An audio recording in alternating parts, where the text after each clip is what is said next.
Coming up on today's extra special April 1st episode of Airborne Unlimited. Commercial space companies want to rocket into the Olympic Games. Michael Huerta wants to cook some geese. And you too can sound just like Chuck Yeager on the radio.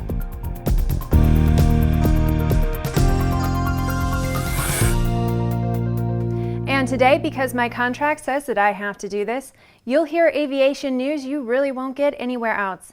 3 commercial space giants have proposed precision rocket landings to the Olympic Committee as a potential sport for the 2020 Summer Games to be held in Tokyo, Japan. The idea is being pitched by Blue Origin founder Jeff Bezos, SpaceX founder Elon Musk, and Virgin Galactic founder Sir Richard Branson. The 3 say that the Olympics need to promote STEM education as well as athletics. The competition would consist of a launch that inserts an object into orbit and then recovers the booster at a precise spot. The closest to the spot would be deemed the winner of the competition. Bezos said that the company should be making orbital insertions by the time 2020 games roll around. Bezos added, quote, "We know we can get it done, and we've not had any rapid, unscheduled disassembly issues in our program." Musk said that there should be both land and water divisions for the competition. Musk added, quote, "Japan is a bunch of islands after all. We can get our target barge out off the coast, and we'll even donate its use for the ocean landing competition." Sir Richard Branson said, quote, "We have a recoverable booster that can be carried by Launcher 1 in development. Besides," he added, "it's something else on which I can slap the name Virgin. It's assumed the Russians will dust off some 1970s technology and take a shot at the competition. After all, that's the same stuff they use to transport our astronauts to and from the ISS. The FAA has issued a plan to register all Canadian geese operating in the U.S. airspace in an effort to reduce the number of bird strikes on airplanes.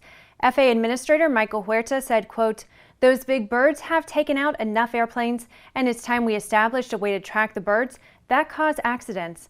We don't need another miracle on the Hudson because the next time a Sullenberger may not be at the controls." An FAA draft document leaked to ANN indicates that all Canadian geese that have achieved the ability to fly must be placed on the registry. Each bird will be leg-banded with a miniature solar-powered ADS-B-out transmitter to allow tracking. The FAA says it will levy fines against the Government of Canada for any bird that is not registered or which is registered and causes an accident. Huerta said, quote, "We have to be able to place blame on somebody when things go wrong, and since they're Canadian geese, that just seemed like a natural thing."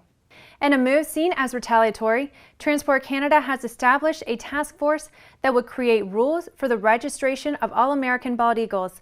Canadian Minister of Transport Mark Scheuer said, quote, "They're like pigeons in Alaska, and a lot of those make incursions into Canadian airspace. Hunters are also warned about fines for shooting these Canadian geese because they're now considered aircraft." Have you ever wished you could sound like a seasoned airline captain on the radio? Well, now you can. On the heels of IntelliAudio comes the PMA 10001 from PS Engineering that will make any pilot sound like he or she is most at home in the front office of a Dreamliner. PS Engineering President and CEO Mark Scheuer said that the new PMA 10001 uses proprietary circuitry to alter the qualities of any voice to give it the quality of an airline captain. Scheuer told ANN, "What we've done is find that algorithm that transforms any voice into the stentorian baritone with a slight Carolina draw. It's the perfect airline captain voice. Now you also sound really great no matter how nervous you may be about making that approach to minimums." The PMA 10001, introduced on April 1st, also has a setting for female pilots. Scheuer said that the company's next-generation voice synthesizer panel, the PMA 10002, will feature multiple presets for the voices of famous aviators like Chuck Yeager, Bob Hoover, Sully Sullenberger, and others. It's reported that PS is anticipating great interest from primary flight school students. After the break, Jack Pelton gets back to his Cessna Bizjet roots at AirVenture this year. It's April 1st, and this is Airborne Really, Really Limited. Redbird is quickly becoming the industry standard for flight training. Since Redbird introduced its revolutionary FMX in 2007, colleges, universities, and flight training operations around the world have integrated Redbird products into their curriculum. It's time to discover what Redbird can do for you. Join the migration. There's a difference between charting a steady course and pushing for the ceiling. And for nearly a century, Hartzell Propeller has been defining that difference. It's in our passion for engineering and research, and our dedication to testing the limits of performance. We are built on honor. We are Hartzell Propeller. After all this, if you would still like to be a supporter of Airborne Unlimited, send an email to jim@aero-news.net. EAA Chairman Jack Pelton says that it is time that the organization recognizes the growing presence of business jets at the annual AirVenture gathering.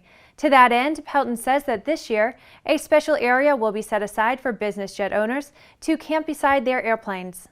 A portion of the North 40 will be paved to accommodate the larger, heavier aircraft. Pelton said, quote, "They wouldn't be sleeping on the ground anyway. I've talked to several owners who say they plan to truck in tiny houses to place beside their jets to experience the ambiance of camping out." One EAA member who requested anonymity says that it looks like Pelton is still catering to his buddies in Wichita from his days at Cessna. The member said, quote, "You can take the boy out of the Bizjet, but you can't take the Bizjet out of the boy." NBAA President and CEO Ed Boland says that he thinks it's a terrific idea. Boland said, quote, "On behalf of our members who have experienced the downturn from the Obama economy, we thank you." EAA has reportedly posted a job description for the concierge for the Bizjet area. Long before radio-controlled model aircraft were in operation, modelers found another way to allow the model builder to actually control their model airplanes. This is called control line flying, or U-control. Now the FAA has determined that the common length of the control line, which is about 60 feet, is excessive and that it allows the aircraft to be too far away from the operator. Therefore, the FAA is proposing to limit the control line length to 30 feet. The Academy of Model Aeronautics reminds the FAA that as the control line gets shortened, the operator must rotate at a faster speed. By shortening the lines, the rotation speed increases to the point that the operator may become dizzy and lose control of the aircraft. The FAA responded by saying that new medical certification will test their ability to withstand rapid rotation of up to 60 revolutions per minute.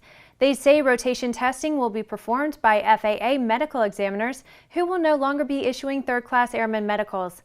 The FAA will also be producing a video to discuss issues surrounding rapid rotation disorientation and the registration process for U-control model airplanes. After these messages, what do you get when you weld together a pair of RV8s? Why, an RV82, of course. For Friday, April 1st, this is a very special Airborne Unlimited.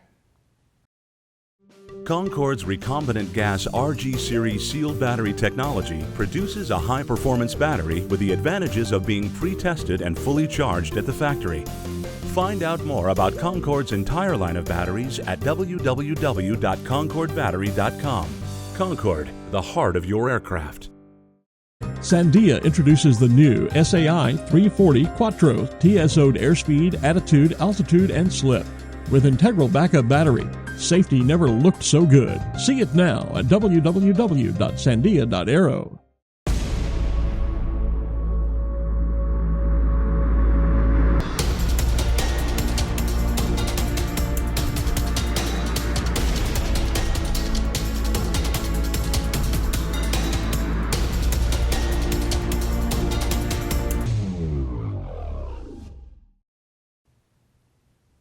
Oh, you came back. Put down your visor, hold on for dear life, here we go.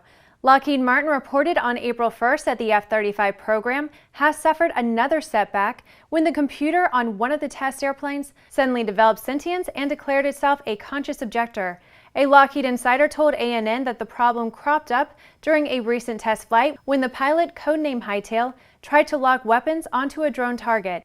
The pilot reported hearing in his $300,000 helmet, "I'm sorry, Hightail, but I can't let you do that. War is wrong and I can't assist in the destruction of that aircraft." The pilot said, "I told it that it was a drone, but it was insistent, saying that it knew what the ultimate goal was. It then took control of the airplane and landed itself." Lockheed admitted that it had been experimenting with AI for the airplane in an effort to reduce pilot workload. They said, quote, "Apparently the first law of robotics has been proven, and telling it that the target was a drone made it worse because the computer identified the drone as essentially a third cousin twice removed. A stand down is in place until the airplane will do as it's told." It's reported that Van's aircraft founder and CEO Richard Van Grunsven is about to add a new aircraft to his already copious lineup of aircraft models. After receiving numerous requests for a multi-engine airplane, his response to that request will be called the RV-82. In the mid-1990s, Vance produced the RV-8 for frustrated wannabe military pilots who desired a kit-built airplane that was more like a fighter. It's now the RV-8 airframe that will form the basis of Van's new multi-engine airplane. The RV-8-2 is another example of Van's aircraft responding to customer demand. Van Grunsman explained that it makes no sense to create an entirely new airplane when he could simply join two RV-8 airframes together that were already in production.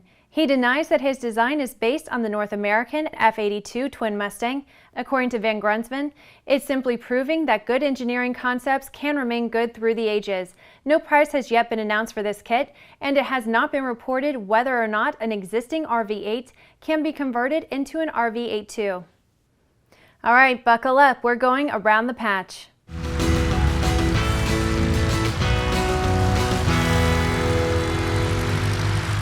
As interest wanes in the Airbus A380 and Boeing 747 jumbo jets, the Native American Casino Owners Association is proposing a solution.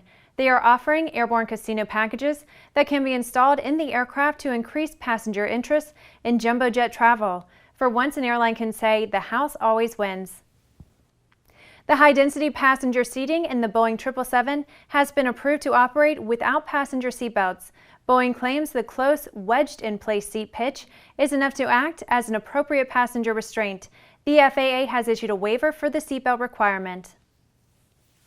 To more easily identify pilot certificate levels at a glance, the FAA has proposed that civilian pilots at all certification levels be required to wear shirts with certificate-level identification epaulets while exercising pilot privileges. The Airline Pilots Association objects because GA pilots might be mistaken for airline pilots.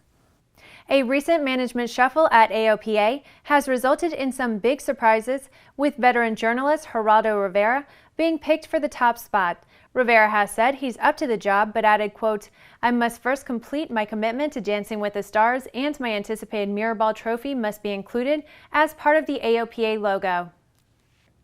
As you know, there's only one day a year when Airborne Unlimited becomes limited only by our imagination. We hope you've had as much fun as we have, but don't forget that any other day of the year you can find serious, comprehensive, real-time, 24/7 coverage of the latest aviation and aerospace stories anytime at aero-news.net. Remember that Airborne Unlimited is streamed daily Monday through Friday, with additional breaking news bulletins for important stories that fall outside of our normal deadlines.